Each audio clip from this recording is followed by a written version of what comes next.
మాటలు చెప్పినంత ఈజీ కాదు ఈ కేసులో నుంచి బయటపడేయటం. మన కోసం ఏ లాయరు రారు.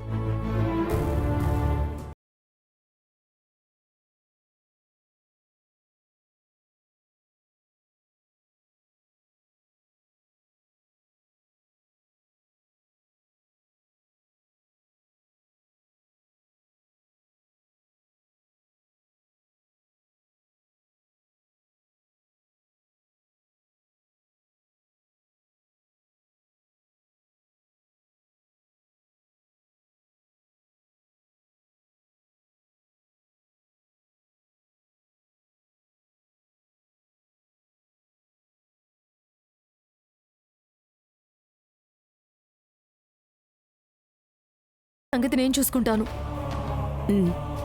పదమ్మా, పద.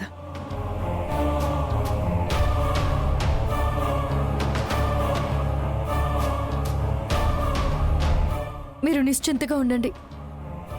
ఎలాగైనా సరే నేను ఆ లాయర్ని తీసుకొస్తాను. వస్తాను.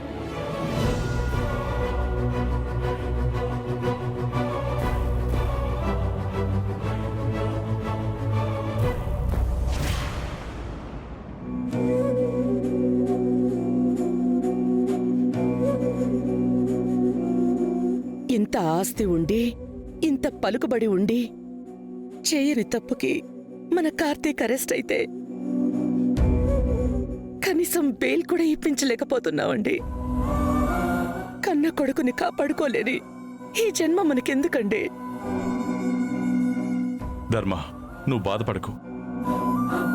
కార్తీక్ని నిర్దోషిగా నిరూపిస్తానని మన పల్లవి చెప్పింది కదా, చూద్దాం. తనసలు మన కోడలే కానప్పుడు మన కొడుకు కోసం ఏదో చేస్తుందని ఆశపడ్డం కూడా తప్పే అవుతుందండి. మన కార్తీక్ని ఆ భగవంతుడే కాపాడాలి.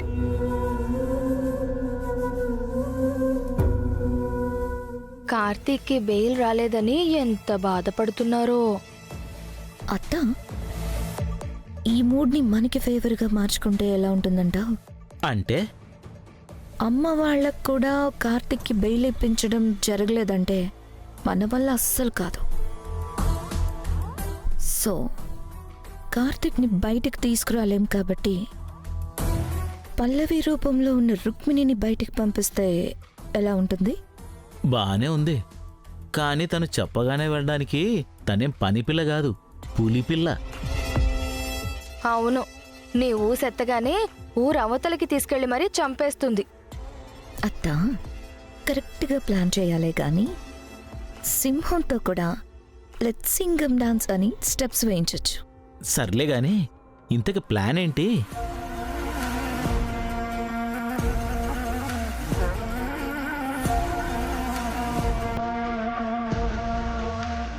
వా, అదిరిపోయింది.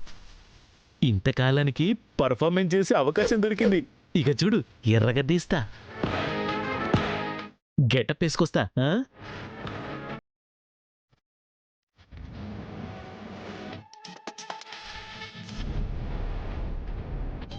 ఇప్పుడు ఏం చేద్దాం ధర్మ? ఎవరన్నా మినిస్టర్తో మాట్లాడదామా? లేదండి, దానివల్ల ఎటువంటి ఉపయోగము లేదు.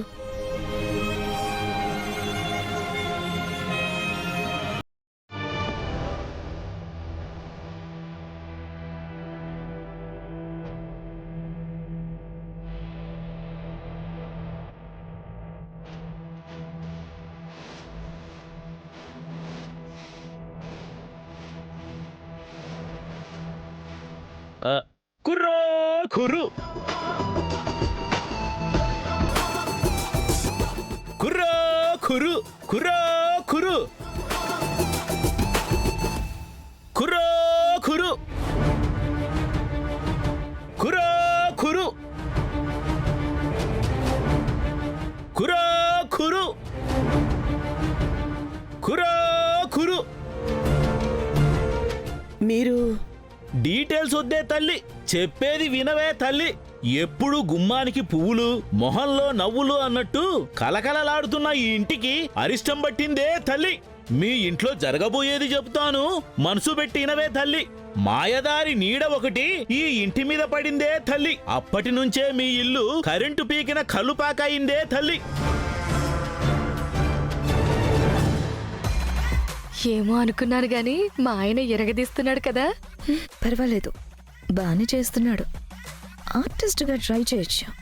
ఏంటి స్వామి మీరనేది? మా ఇంటికి అరిష్టం పట్టిందా? అవునే తల్లి, నిక్కచ్చిగా ఉండే నీ కొడుకు మీద నింద పడిందే తల్లి.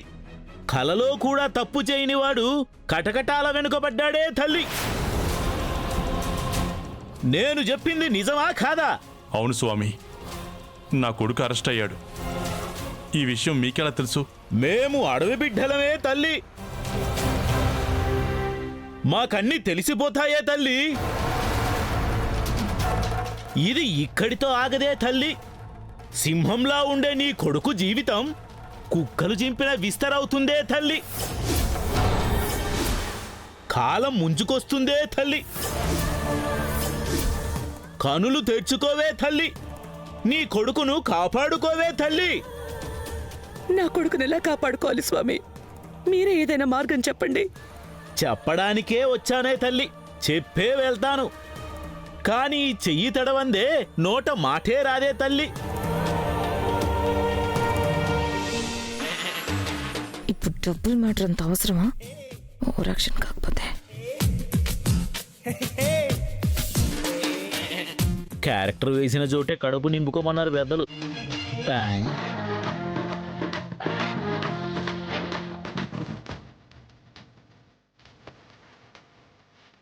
ఇదిగో.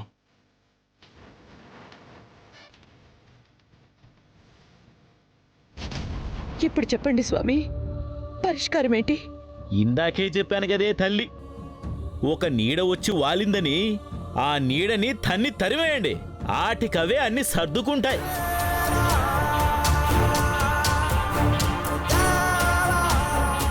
అర్థం కాలేదు స్వామి. మీ కోడలంటూ ఓ అమ్మాయి వచ్చి ఇంట్లో చేరింది కదా, ఆ అమ్మాయి వల్లే ఈ సమస్యలన్నీ తల్లి. వెంటనే ఆ అమ్మాయిని ఇంట్లో నుండి తరిమేయండి, అన్నీ అవే సర్దుకుంటాయి. కుర్రో కురు కుర్రో కురు కుర్రో కురు కుర్రో కురు కుర్రో కురు. అమ్మ పలుకు జగదాంబ పలుకు, అమ్మ పలుకు జగదాంబ పలుకు.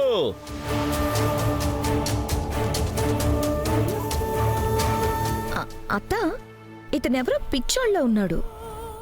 ఆ అమ్మాయి రావడానికి మన కార్తీక్ అరెస్ట్ అవ్వడానికి అసలు సంబంధం ఏమైనా ఉందా? అలా కొట్టిపారేయకు సకల. కార్తీక్ అరెస్ట్ అయిన విషయం అంత కరెక్ట్ గా చెప్పాడు కదా. పైగా కోయదారులు ఒకళ్ళు పిలిస్తే రారు, వాళ్ళకి రావాలనిపిస్తేనే వస్తారు. వాళ్ళు చెప్పారంటే ఖచ్చితంగా చెప్పినట్టే జరుగుతుంది.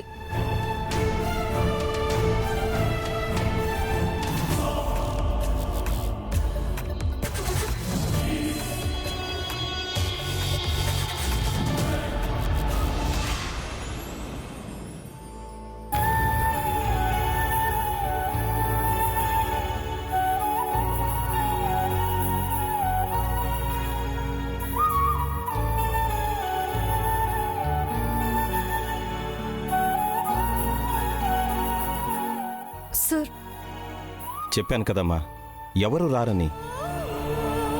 నేను మీ బాధని అర్థం చేసుకోగలను, సానుభూతి చూపించగలను. అంతే తప్ప ఈ కేసులో ఎలాంటి హెల్ప్ చేయలేను. నేనే కాదమ్మా, కార్తీక్ని ఈ కేసు నుంచి ఎవరూ బయటపడేయలేరు. పైగా ఇలాంటి కేసులు వాదించడానికి ఏ లాయర్లు కూడా ముందుకు రారు. వస్తే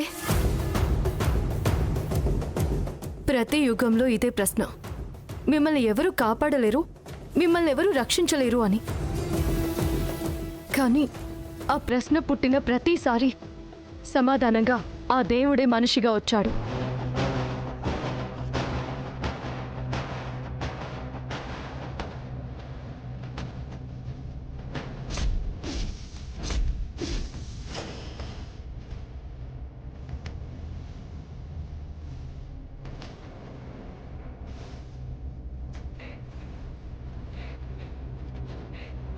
ఇప్పుడు కూడా అదే రిపీట్ అవుతుంది.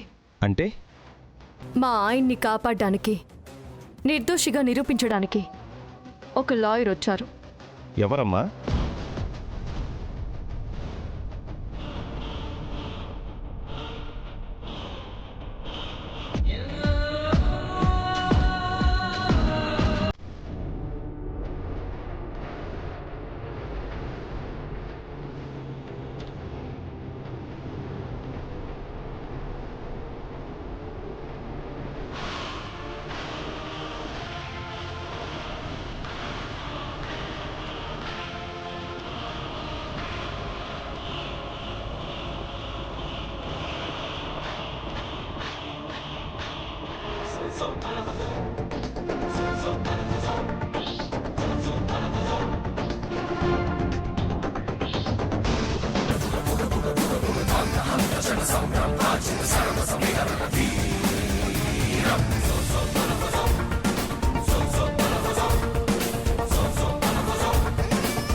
దివ్య గారు, మీరా?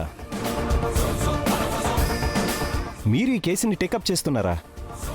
ఏ చేయకూడదా? అయ్యో, అలాంటిదేం లేదు. మీరు కాన్సన్ట్రేట్ చేస్తే తిరిగే ఉంది. కార్తిక్కి బెయిల్ ఇవ్వడానికి వచ్చారా? కాదు, డైరెక్ట్గా నిర్దోషి అని ప్రూవ్ చేయడానికి వచ్చాను. ఇక్కడ? కాదు, కోర్టులో. ఓహో. నా క్లయింట్తో కేస్ డీటెయిల్స్ మాట్లాడాలి. అలాగే. కానిస్టేబుల్, సెల్ ఓపెన్ చేయి. త్వరగా ఫినిష్ చేయండి మేడం.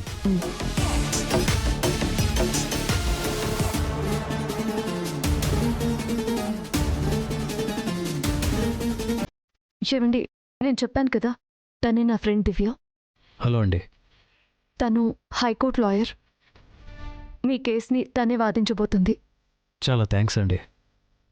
నేనే తప్పు చేయలేదని అందరికీ తెలిసినా ఏ ఒక్కరూ నాకు సాయం చేయడానికి ముందుకు రారని నాకు తెలుసు.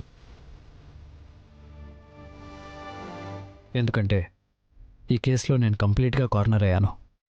నాకు హెల్ప్ చేయాలని చూస్తే ఎక్కడ వాళ్ళు కూడా ఇరుక్కుపోతారా అని వాళ్ళ భయం.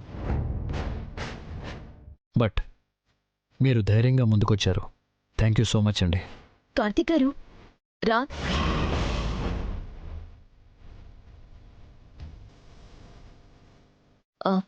రుక్మిణి నాకు బాగా కావాల్సిన మనిషి.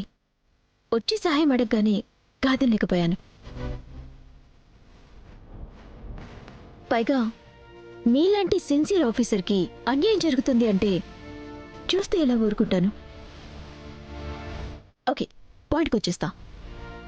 ఎవరో ఒక అమ్మాయి మీ మీద తప్పుడు ఆరోపణలు చేసింది అంటే, ఒకటి ఆ అమ్మాయికి మీరు డైరెక్ట్గా ఏదైనా ఇష్యూ చేసుండాలి,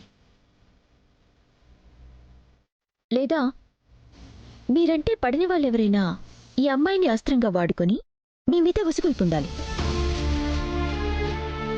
నాకు తెలిసినంతవరకు నేను ఆ అమ్మాయిని ఎక్కడా చూడలేదు. అరుషు 100%. తన మొహాన్ని నేను టీవీలో చూడటమే మొదటిసారి.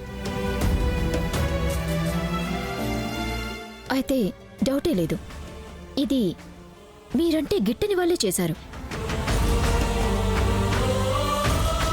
ఇలాంటివి ఆలోచన చేస్తేనే మీ ఉద్యోగం అండ్ మీ రెప్యుటేషన్ రెండు పోతాయని వాళ్ళకి బాగా తెలుసు. అందుకే ఈ రూట్ ఎన్నుకున్నారు. మీరిందులోంచి బయటపడాలి అంటే ముందు ఆ అమ్మాయి ఎవరో తెలియాలి. ఆ తర్వాత తనని వెతికి పట్టుకోవాలి. కేసు వేసింది వాళ్లే కాబట్టి కోర్టుకి ఎలాగో వస్తుంది కదా. అక్కడే పొరపాటు పడుతున్నారు. వాళ్ళ ప్లాన్ మిమ్మల్ని కోర్టు చుట్టూ తిప్పడం కాదు, కార్తీక్ని పర్మనెంట్గా లోపల వేయించటం. సో ఆ అమ్మాయిని కోర్టుకి రానివ్వరు. నా అంచనా కరెక్ట్ అయితే ఈ పాటికే ఆ అమ్మాయిని దేశం దాటించే ప్రయత్నం చేస్తూ ఉంటారు. వెరీ గుడ్, చాలా బాగా పర్ఫామ్ చేశావు. ఇప్పుడు నేను తప్ప నీకు వేరే దిక్కు లేదు. ఒప్పుకోకపోతే నీ భర్త పరిస్థితే నీకు పడుతుందని బలవంతంగా నన్ను తీసుకో.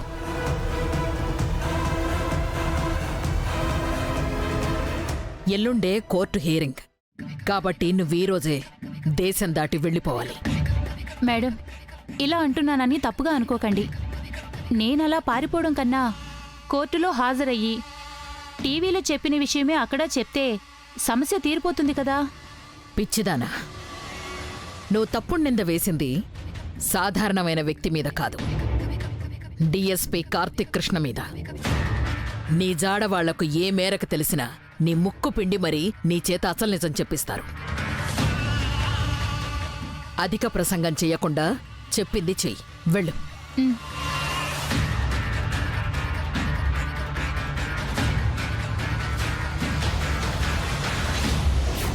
అలా చేస్తే అపోనెంట్ అటెండ్ అవ్వలేదని కేసు కొట్టేస్తారు కదా. అలా చేస్తే వాళ్ళకే నష్టం కదా. రుక్మిణి, ఆ అమ్మాయి కోర్టుకు అటెండ్ అవ్వకపోతే నువ్వు చెప్పినట్టే జరుగుతుంది. అదే తను రాలేకపోతే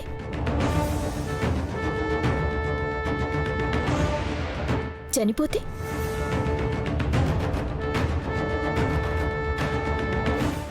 అంటే చంపేస్తారా? లేదు, వేరే ఎవరు అమ్మాయి డెడ్ బాడీని తీసుకొచ్చి ఆ అమ్మాయే ఈ అమ్మాయి అని మ్యానిపులేట్ చేసి ప్రయత్నం చేస్తారు.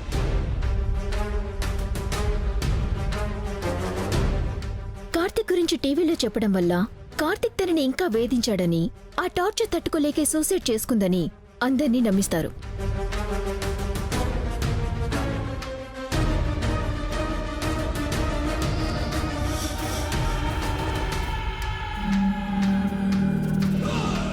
ఏం చెయ్యాలో గుర్తుందిగా? గుర్తుందత్తా. ఒక అనాథ శవాన్ని తీసుకురావాలి. ఈ అమ్మాయి గుర్తులు ఆ శవానికి వేయాలి. ఈ అమ్మాయే ఆ అమ్మాయి అని అందర్నీ నమ్మించాలి. అంతేగా?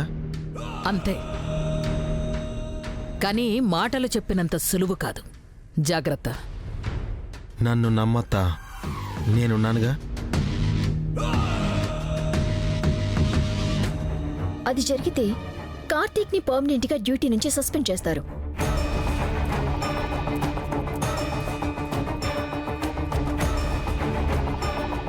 శిక్ష కూడా కఠినంగానే ఉంటుంది. లేదు, అలా జరగడానికి మాత్రం వీల్లేదు. అలా జరగకూడదంటే ఆ అమ్మాయి మనకి దొరకాలి. ఆ తర్వాత నేను చేయాల్సింది నేను చేస్తాను. ఆ అమ్మాయి సప్త సముద్రాల అవతల దాక్కున్నా సరే దాని చుట్టూ పట్టుకుని ఈడ్చుకొస్తాను. రుక్మిణి, మనకెక్కువ టైం లేదు. ఎల్లుండే హియరింగ్. నువ్వు ఆ అమ్మాయిని వెతికినా ఉపయోగం లేదు. ఎందుకంటే తను మీకు దొరకదు.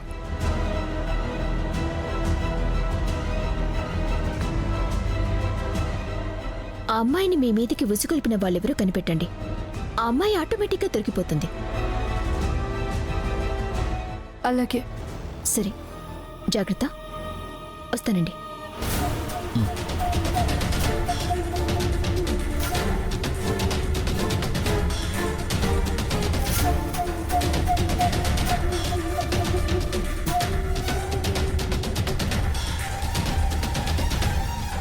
నా మీద అంత కక్ష ఎవరికుందో అర్థం కావట్లేదు. నాకు అర్థమైందండి. ఎవరు? మీ మీద ఇంతకు తెగించేంత కోపం ఒక కాంచన గారికి ఉంది. ఇంత దిగజారిన పని చేసేది కూడా ఆవిడ ఒక్కతే. నా డౌట్ నిజమో కాదో తెలుసుకుని వస్తాను. మీరేం ఆలోచించకండి.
ఎక్కడున్నావు?